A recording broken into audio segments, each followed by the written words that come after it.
Hello everyone, आप सबका फिर से स्वागत है हमारे चैनल टेस्ट क्विज पे। आज हम स्टार्ट करेंगे, जैसे कि हमने प्रीवियसली आपको मेंशन किया था, पीपीटी साइंस का यूनिट 3 का लाइट रिफ्लेक्शन रिफ्रैक्शन का जो टॉपिक हमारे पास अवेलेबल है वो है आपका एस्ट्रोनॉमिकल टेलीस्कोप। तो आज हम देखते हैं इस क्लास पे कि एस्ट्रोनॉमिकल टेलीस्कोप क्या होता है, एस्ट्रोनॉमिकल टेलीस्कोप ये किससे रिलेटेड है, इसका मेन फंक्शन क्या है, इसके रे डायग्राम को हमने कैसे ड्रॉ किया है, और रे डायग्राम को ड्रॉ करने के साथ साथ हम ये भी देखेंगे कि ये जो एस्ट्रोनॉमिकल टेलीस्कोप का जो टॉपिक है ये कैसे हम डील करेंगे एग्जामिनेशन पॉइंट ऑफ व्यू से। तो चलिए स्टार्ट करते हैं आज की हमारी क्लास। जो टॉपिक हमारे पास है एस्ट्रोनॉमिकल टेलीस्कोप। तो चलिए देखते हैं कि सबसे पहले हमारे पास क्या अवेलेबल है। जैसे कि हमारे पास क्लियर मेंशन है एस्ट्रोनॉमिकल टेलीस्कोप, तो ये काफ़ी डिस्टेंट ऑब्जेक्ट को विजुअलाइज करने के लिए यूज़ किया जाता है एस्ट्रोनॉमिकल टेलीस्कोप, जो काफ़ी दूर लोकेटेड है।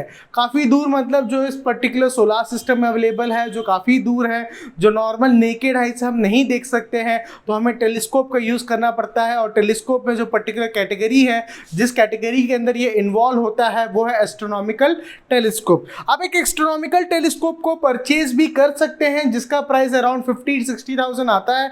ये अच्छे में जाएंगे तो 1.5 लाख के अंदर भी ये आपके पास अवेलेबल होगा।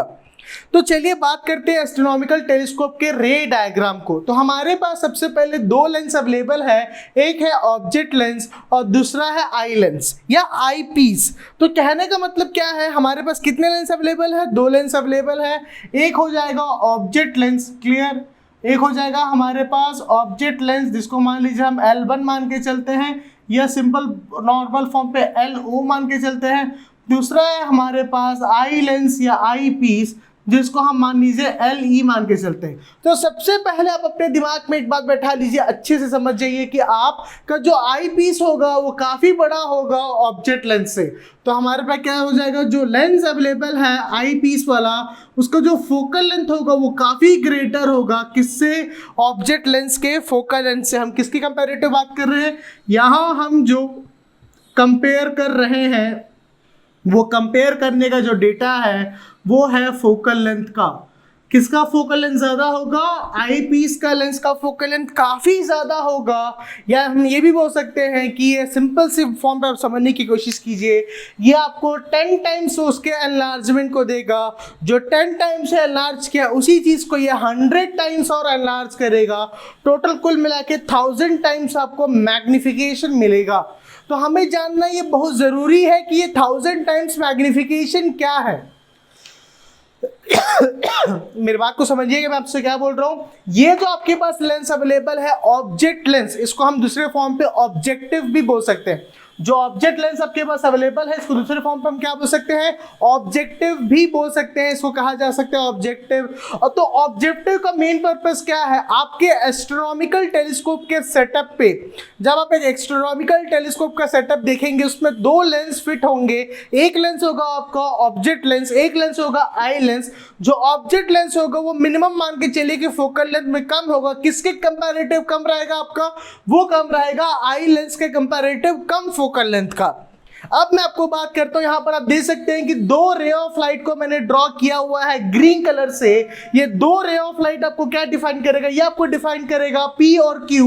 P और Q कहने का मतलब है टोटल ऑब्जेक्ट का जो हाइट होगा, टोटल ऑब्जेक्ट का जो लेंथ होगा लीनियर डायमेंशन के हिसाब से, उसको हमने दो रे ऑफ लाइट के हिसाब से हमने यहां पर क्या किया है? ड्रॉ किया हुआ है। अब आगे आपको फर्दर में समझाता हूं, देखिएगा। सबसे पहले ये जो रे ऑफ लाइट इस लेंस के पास आ रहा है, किस लेंस के पास आ रहा है? ऑब्जेक्टिव लेंस के पास आ रहा है। कौन सा रे ऑफ लाइट आ रहा है? ऑब्जेक्ट का रे ऑफ लाइट आ रहा है। किस फॉर्म पे आ रहा है? एक बीम के फॉर्म पे आ रहा है। तो इसका क्या इमेज बनेगा? एक रियल और इन्वर्टेड इमेज बनेगा। जो ऑब्जेक्टिव लेंस एक ऑब्जेक्ट को जो एक डिस्टेंट लोकेशन में लोकेटेड है, काफी छोटे फॉर्म पे हमें जो विजिबल है, उसके रे ऑफ लाइट इसमें सबसे पहले ट्रैवल करेगा और इसमें कैसा बनेगा? इसमें बनेगा एक रियल और इन्वर्टेड इमेज बनेगा आपका। क्लियर? अब आगे जो बात करते हैं, आगे आपको स्पेसिफाई कर रहा है, ये जो आप दिख रहा है P डैश और Q डैश, ये जो अवेलेबल आपको क्लियरली विजिबल है P डैश Q डैश, ये आपका रियल और इन्वर्टेड इमेज है जो ऑब्जेक्ट यहाँ पर कहीं प्लेस्ड है। क्लियर? तो हम यहाँ पर क्लियर लिख सकते हैं कि ये जो हमारा इमेज बना है, ये कौन सा इमेज है हमारा? ये इमेज है रियल और इन्वर्टेड इमेज। इस इमेज का नेचर क्या है? इस इमेज का नेचर है रियल और इन्वर्टेड इमेज। ये पर्टिकुलर की हम बात करें, इसीलिए हम इसको P डैश और Q डैश लिखें, क्योंकि P Q हमारे पास क्या ऑब्जेक्ट है जो ऑब्जेक्टिव लेंस से रियल इन्वर्टेड बना है। अब यहाँ पर छोटा सा ट्विस्ट आएगा। वो ट्विस्ट ये है कि ये जो रियल इन्वर्टेड इमेज बना है इस लेंस के लिए, इस आई पीस के लिए ये ऑब्जेक्ट है।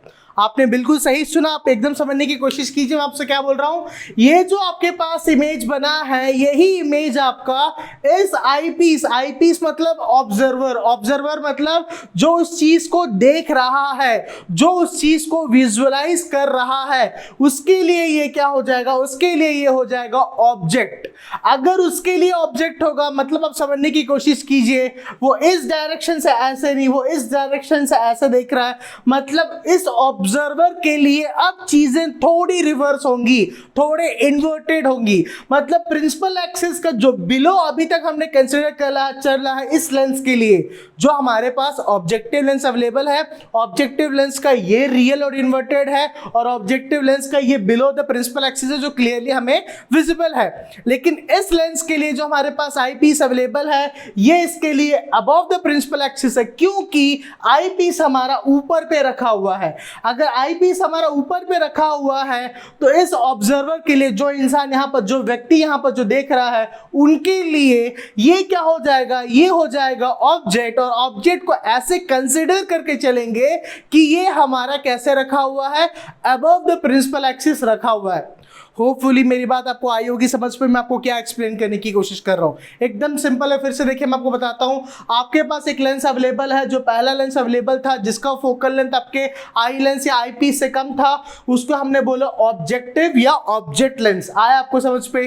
अब वो आपको आगे क्या बोल रहा है कि ये ऑब्जेक्टिव लेंस का जो इमेज फॉर्मेशन होगा वो होगा रियल और इन्वर्टेड। तो आप देखिए आपका इमेज फॉर्मेशन कहां पर बना है? यहां बना है रियल और इन्वर्टेड। हाँ, आप ये बोल सकते हैं कि ये जो इमेज फॉर्मेशन ड्रॉ हुआ है इस लेंस के थोड़े पहले ये ड्रॉ किया गया है। किस लेंस के? जो आपके पास एक आई पीस अवेलेबल है। तो ये जो आपके पास ऑब्जेक्टिव लेंस अवेलेबल है, इसने अपने दो पैरेलल रे ऑफ लाइट को ड्रॉ किया। वो दो parallel ray of light objective lens से पास होने के बाद वो एक रियल इन्वर्टेड इमेज बनाएगा आई लेंस से पहले, वो बन चुका। अब मैं आपसे ये बोल रहा हूं कि जो आपके पास ये रियल इन्वर्टेड इमेज बना है, ये रियल इन्वर्टेड इमेज ऑब्जर्वर के लिए क्या हो जाएगा? ऑब्जेक्ट। आप एकदम सही सुन रहे हैं कि इसके लिए ये था इमेज, आपके पहले लेंस के लिए, ऑब्जेक्टिव लेंस के लिए इमेज था, लेकिन आई लेंस के लिए यही ऑब्जेक्ट, यही इमेज क्या बन जाएगा? ऑब्जेक्ट। और कैसा ऑब्जेक्ट बनेगा? ऐसा ऑब्जेक्ट बनेगा जो प्रिंसिपल एक्सिस के बिलो रखा हुआ है, क्योंकि ऑब्जर्वर के लिए यही चीज क्या हो जाएगी? इन्वर्टेड। आया समझ पे? अब बात क्या आती है, ये जो इमेज आपको बन रहा है, ये जो आपको इमेज दिखा है, इस ऑब्जेक्ट का जो यहां पर इन्फिनिटी पे रखा हुआ है, हम एज्यूम करके चल रहे हैं उसका 10 टाइम्स है। अब एक अप्रोक्सीमेशन आपके लिए, एक आप बोल सकते हैं रफली कि मैक्सिमम जो उसका इमेज जो मैग्नीफाई होगा वो मैग्निफिकेशन होगा आपका 10 टाइम्स। क्लियर? तो हमें ये पता चला कि हमारे पास जो एक ऑब्जेक्टिव लेंस अवेलेबल है, उस ऑब्जेक्टिव लेंस से हमें 10 टाइम्स मैग्निफिकेशन मिलेगा। एक बात यहां क्लियर हो गई। अब दूसरी बात आपके पास क्या अवेलेबल है? ये जो आपका 10 टाइम्स मैग्निफिकेशन वाला इमेज जो आपके पास अवेलेबल है, ये ऑब्जर्वर क्या करेगा? इसका फिर से इमेज फॉर्मेशन करेगा, लेकिन इस बार जो इमेज बनेगा वो रियल। देखिए आप बोलेंगे सर ये रियल इन्वर्टेड है। नहीं, ये रियल इन्वर्टेड नहीं है, ये है वर्चुअल और इरेक्ट। इसका रीजन क्या है वर्चुअल इरेक्ट होने का? देखिए अगर मेरे पास ऑब्जेक्ट रखा हुआ है और ऑब्जेक्ट, अब मैं ये कंसीडर कर रहा हूं कि वो प्रिंसिपल एक्सिस के अबव है, वो ऑब्जेक्ट क्या है? वो प्रिंसिपल एक्सिस के अबव है।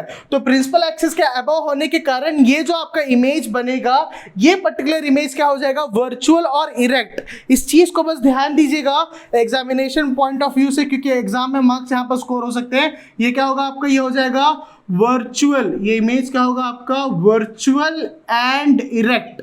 आया आपको समझ पे? इस चीज को ध्यान दीजिएगा। ये इमेज किसके लिए वर्चुअल इरेक्ट होगा? ये इमेज वर्चुअल इरेक्ट होगा इस लेंस के लिए जो ऑब्जर्वर यहां से क्लियरली क्या कर रहा है? विजुअलाइज कर रहा है, जो क्लियरली यहां से उसको क्लियरली विजिबल है। अब आगे चलिए इसमें आगे करते हैं कि कितने टाइम्स मैग्नीफाई होगा, इसका जो मैग्निफिकेशन होगा कितने टाइम्स होगा। तो आप नॉर्मल फॉर्म पे मैग्निफिकेशन लिख सकते हैं कि मैग्निफिकेशन जो ऑब्जेक्टिव लेंस होगा वो होगा 10 टाइम्स और मैग्निफिकेशन ऑफ आई पीस होगा वो होगा 100 टाइम्स। अब 100 टाइम्स और 10 टाइम्स किसकी बात कर रहे हैं, ये x आपका डिनोट करेगा ऑब्जेक्ट, मतलब जो भी आपने एक ऑब्जेक्ट को कंसिडर किया जो स्पेस पे अवेलेबल है, वो ऑब्जेक्टिव लेंस का पर्पस है कि वो ऑब्जेक्टिव लेंस उस पर्टिकुलर ऑब्जेक्ट को 10 टाइम्स मैग्नीफाई करेगा। जो 10 टाइम्स मैग्नीफाई हुआ है वो आई पीस के लिए कब ऑब्जेक्ट हो गया।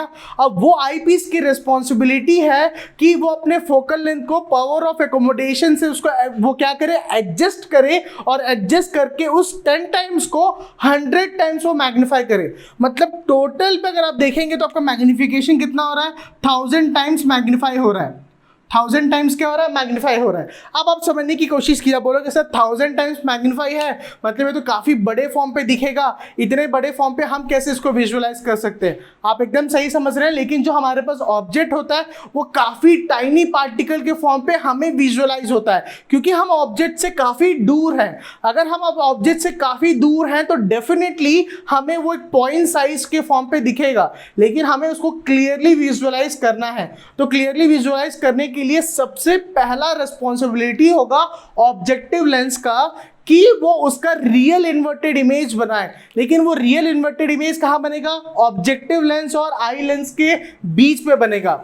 जो रियल इन्वर्टेड इमेज की हम बात कर रहे हैं, जिस रियल इन्वर्टेड इमेज की बात करें, जो ऑब्जेक्टिव लेंस बना रहा है वो कहां बनाएगा, उसकी रिस्पॉन्सिबिलिटी है कि वो अपना आई लेंस और ऑब्जेक्ट लेंस के इंटरमीडिएट पे बनाए। ये पहला। दूसरा क्या होगा कि जो फाइनल इमेज आपका जो बना है, फाइनल जो इमेज आपका बना है, ये रियल इन्वर्टेड नहीं है, ये वर्चुअल इरेक्ट है। लेकिन सबसे बड़ा क्वेश्चन इस पे ये आएगा कि ये जो वर्चुअल इरेक्ट इमेज बना है, इसके दो पॉसिबिलिटी है आपका। पहला पॉसिबिलिटी आपका ये होगा कि ये आपके ऑब्जेक्टिव लेंस के थोड़े पहले बने। क्लियर, पहला ऑब्जेक्ट मतलब पहला केस ऐसा हम एज्यूम करके चल सकते हैं। सेकंड केस आपका क्या होगा, सेकंड केस आपका ये होगा कि ये जो आपका इमेज बना है virtual erect image I piece के हिसाब से, ये बने इस लेंस के बाद पे। अगर ये इमेज आपके लेंस के बाद में, कहने का मतलब है लेंस के इस साइड अगर बनता है, लेंस के अगर पहले बनने का अगर एज्यूम होता है, मतलब वो 1000 टाइम्स नहीं, वो 1000 टाइम्स से ज्यादा मैग्नीफाई हो रहा है। अब आप इसको समझने की कोशिश कीजिए, अगर ये 1000 टाइम्स से ज्यादा मैग्नीफाई हो रहा है मतलब हमें ये ज्यादा क्लियरली विजिबल है। तो अब इसमें ये देखिए, अगर ये 1000 टाइम्स से ज्यादा अगर ये मैग्नीफाई हो रहा है तो सबसे पहले हमारे ब्रेन पे बात ये आती है, हमारे दिमाग में बात ये आनी चाहिए कि इसका फोकल लेंथ 100 टाइम्स से भी ज्यादा है। किसका फोकल लेंथ 100 टाइम्स से भी ज्यादा है, ये हम इसका मैग्निफिकेशन 100 टाइम्स से भी ज्यादा है। किसका मैग्निफिकेशन 100 टाइम्स से भी ज्यादा है, हम बात कर रहे हैं आई पीस की। क्लियर आया आपको समझ पे। तो हम ये देख रहे हैं, हम ये समझने की कोशिश कर रहे हैं कि एस्ट्रोनॉमिकल टेलीस्कोप में क्या होता है। देखिए, अगर हमें एक क्वेश्चन एग्जामिनेशन पे, एग्जामिनेशन पॉइंट ऑफ व्यू से देखें, उसमें अगर एक क्वेश्चन आता है, क्वेश्चन ये लिखा है आपको कि आप कंपैरेटिव स्टडी कीजिए एस्ट्रोनॉमिकल टेलीस्कोप और सिंपल टेलीस्कोप के बारे पे। तो सिंपल टेलीस्कोप तो हमने देखा कि सर वो तो मैग्नीफाइंग ग्लास है, हम एक मैग्नीफाइंग ग्लास को कैसे यूज करते हैं, हम एक मैग्नीफाइंग ग्लास को कैसे हम एक रे डायग्राम के फॉर्म पे हम कैसे कंस्ट्रक्ट कर सकते हैं, ये हमने देखा। अब मैं आपको आगे ये बोल रहा हूं कि जो आप मैग्नीफाइंग ग्लास की बात की, उसमें कितने लेंस यूज होते हैं, एक ही लेंस यूज होता है। उसमें कौन सा इमेज बनता था, अगर आपको याद आ रहा होगा तो उसमें हमारा इमेज बनता था वर्चुअल और erect, virtual and erect. Clear, sorry, अगर मैग्नीफाइंग ग्लास में आपका वर्चुअल एंड इरेक्ट इमेज बन रहा है तो इसमें भी कौन सा इमेज बनना चाहिए। अगर ये एस्ट्रोनॉमिकल टेलीस्कोप है, डेफिनेटली आपने एकदम सही पॉइंट पकड़ा कि इसमें भी एक वर्चुअल और इरेक्ट इमेज बनना चाहिए। अब इसमें पॉइंट ये आता है कि सर ये तो क्लियरली प्रिंसिपल एक्सिस के नीचे विजुअल है, मतलब ये क्लियरली विजिबल हो रहा है कि प्रिंसिपल एक्सिस के नीचे, लेकिन हम बार बार ऐसा क्यों बोल रहे हैं कि हमारा वर्चुअल इरेक्ट इमेज है जबकि ये प्रिंसिपल एक्सिस के नीचे। प्रिंसिपल एक्सिस के बिलो है ये ऑब्जेक्टिव लेंस के हिसाब से। आप जो बात कर रहे हैं कि ये प्रिंसिपल एक्सिस के बिलो है, ये प्रिंसिपल एक्सिस के बिलो है ऑब्जेक्टिव लेंस के हिसाब से। लेकिन अब जब इसको आई पीस लेंस के हिसाब से देखेंगे, किस लेंस की बात कर रहा हूं मैं, आई लेंस के हिसाब से बात कर रहा हूं। अगर इसको आप आई लेंस के हिसाब से देखेंगे, क्योंकि ऑब्जर्वर आई लेंस के अबव द प्रिंसिपल एक्सिस के ऊपर रखा हुआ है, इसीलिए उसको क्या होगा, ये above the principal axis visual होगा जो ऑब्जेक्ट लेंस के बिलो के लिए। अब आप एग्जामिनेशन में आपको एक डेरिवेशन आएगा, आप डिराइव कीजिए magnification of eyepiece of magnification of object lens. अगर एग्जामिनेशन में क्वेश्चन आता है तो सबसे पहले आप किससे स्टार्ट करेंगे? सबसे पहले आप स्टार्ट करेंगे मैग्निफिकेशन ऑफ आई पीस के मैग्निफिकेशन से। क्यों? अब इसके मैंने आपको जैसे कि रीजन बताया कि अगर इमेज फॉर्मेशन ऑब्जेक्ट लेंस और आई लेंस के बीच में बनता है तो कितने टाइम्स मैग्नीफाई होगा? 100 टाइम्स मैग्नीफाई होगा। अगर इमेज फॉर्मेशन ऑब्जेक्ट लेंस और आई लेंस के बाद बनेगा, मतलब ऑब्जेक्टिव लेंस के भी बाद बनेगा, तो ये 100 टाइम से भी ज्यादा मैग्नीफाई करेगा। मतलब वो जो आप टेलीस्कोप की बात कर रहे हैं वो टेलीस्कोप आपका स्पेस नहीं, स्पेस के आउटर बाउंड्रीज यानी कि आसपास के वो आसपास के वो गैलेक्सीज को भी वो विजुअलाइज कर सकता है। हालांकि ऐसा टेलीस्कोप हम अर्थ के, देखिए जब टेलीस्कोप को आप इंस्टॉल करते हैं तो उसके दो प्लेस होते हैं। पहला प्लेस होता है कि वो जियो स्टेशनरी यानी कि अर्थ के किसी एक सरफेस के ऊपर उसको आप नॉर्मल इंस्टॉल करें, और दूसरा होता है आप अर्थ के किसी एक सैटेलाइट के फॉर्म पे, जो एक ऑर्बिटिंग सैटेलाइट होता है जो ऑर्बिट पे उसको रिवॉल्व होता है, उस सैटेलाइट को आप हाईली फोकस और हाईली मैग्नीफाइड बना के उस पर प्लेस करें। तो वहां पर आपका 1000 टाइम्स मैग्नीफाई नहीं होगा, वहां पर आपका 10,000 या 1 लाख टाइम्स। जो नासा पे जो उसके पास एक फेबल जो टेलीस्कोप अवेलेबल है, वो फेबल टेलीस्कोप मिनिमम 10,000 से 1 लाख टाइम्स वो मैग्नीफाई करता है। मतलब आपको इतना क्रिस्टल क्लियर उसमें विजुअलाइज होगा कि हमारा जो इमेज फॉर्मेशन हो रहा है वो कितने एक्यूरेट फॉर्म पे हमको विजुअलाइज किया जा रहा है। तो सिर्फ दो चीज याद रखिएगा, हम नेक्स्ट क्लास में देखेंगे कि इसका जो हमारा एक मैग्निफिकेशन होगा, जो कंपैरेटिव मैग्निफिकेशन होगा ऑब्जेक्टिव और आई लेंस का, उसको कैसे डिराइव करोगे। सेकंड हो जाएगा, आपको बोलेगा कि फोकल लेंथ फाइंड कीजिए। किसका फोकल लेंथ फाइंड कीजिए? ऑब्जेक्टिव लेंस का यूज करके, ऑब्जेक्टिव लेंस का यूज करके आप फोकल लेंथ फाइंड कीजिए ये आपके आई पीस लेंस का। तो इसके डेरिवेशन को हम नेक्स्ट क्लास में जरूर देखेंगे, लेकिन मैं छोटे छोटे आपको की पॉइंट्स इस क्लास में कवर कर रहा हूं ताकि आपको डेरिवेशन में ज्यादा दिक्कत ना जाए। क्लियर?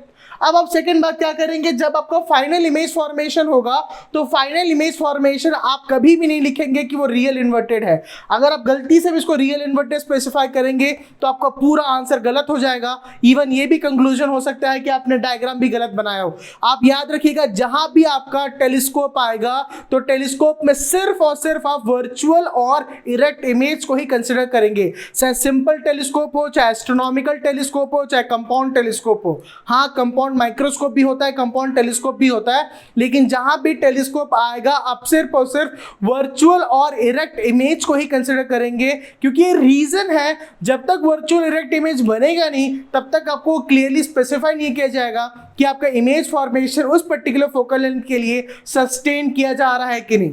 आया आपको समझ पे? तो हम इस क्लास में ये देखें कि हमारे पास जो ऑब्जेक्टिव लेंस था उसका फोकल लेंथ आपके आई लेंस से छोटा था।